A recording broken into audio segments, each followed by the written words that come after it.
Imaginez, vous êtes au milieu de l'océan Indien. Le soleil frappe, l'eau scintille, et là au loin, vous apercevez une île. Mais pas n'importe quelle île, l'île des Sentinelles.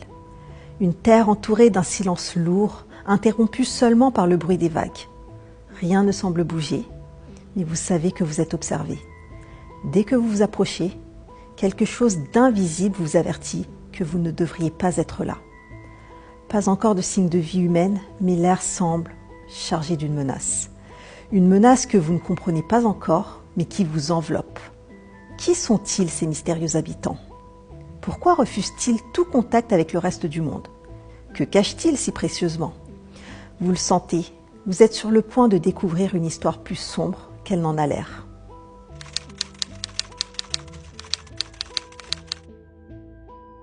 Pensez à une tribu qui vit en dehors de notre monde moderne depuis plus de 60 000 ans.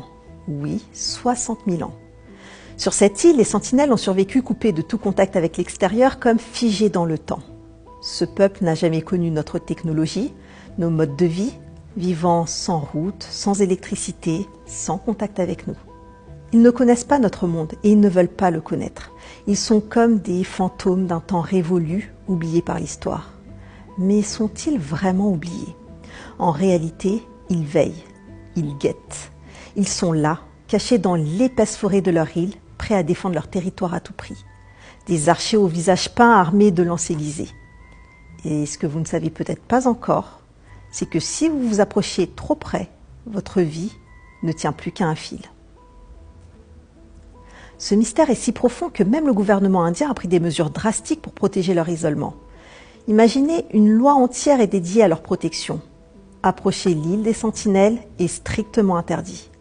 Pourquoi? Non seulement pour la sécurité des étrangers, mais surtout pour celle des Sentinelles elles-mêmes. Leur système immunitaire n'a jamais été exposé aux maladies modernes. Un seul contact pour les exterminer en quelques jours. Alors, les autorités indiennes patrouillent, veillent, surveillent de loin. Approcher, c'est violer un sanctuaire. Mais malgré ces interdictions, certains n'ont pas pu résister.